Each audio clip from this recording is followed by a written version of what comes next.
چار امام لوگوں نے بنا رکھے ہیں کہ چاروں میں سے کسی ایک کو فالو کرنا پڑے گا۔ میں یہ پوچھنا چاہتا ہوں، آپ جانتے ہیں امام ابو حنیفہ رحمۃ اللہ علیہ پیدا ہی اللہ کے نبی کی وفات کے 80 سال بعد ہوئے۔ 80 سال بعد امام ابو حنیفہ پیدا ہو رہے ہیں اور ابھی امام بن کے وجود میں نہیں آئے ہیں۔ ایک دن کا بچہ تھوڑی امام بن کے وجود میں آئے گا۔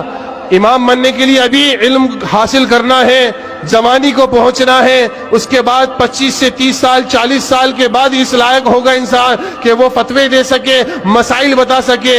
امام ابو حنیفہ سب سے پرانے امام چاروں میں سے، اور ان کی پیدائش اللہ کے نبی کی وفات کے 80 سال بعد۔ تو یہ میں پوچھنا چاہتا ہوں، اس 80 سال کے پیریڈ میں اور 20 سال ان کے علم کے لگا لیجئے، یہ 100 سال ہیں۔ اس 100 سال کے پیریڈ کے اندر لوگ کیا تھے، کس کو فالو کرتے تھے؟ کوئی حنفی تھا، کوئی شافعی تھا، کوئی مالکی تھا، کوئی حنبلی تھا؟ یہ خود نہیں تھے، یہ خود پیدا بھی نہیں ہوئی تھے، یہ خود اپنے ماں کے پیٹوں میں بھی نہیں تھے۔ آج فقہ کا بھی بڑا نعرہ لگایا جاتا ہے، نہیں اماموں نے بڑی محنت کی ہے، بڑی محنت سے یہ فقہ کی کتابیں لکھی ہیں۔ حضرت علی رضی اللہ عنہ ان سے بڑھ کر کوئی مقام و مرتبہ والا ہو سکتا ہے؟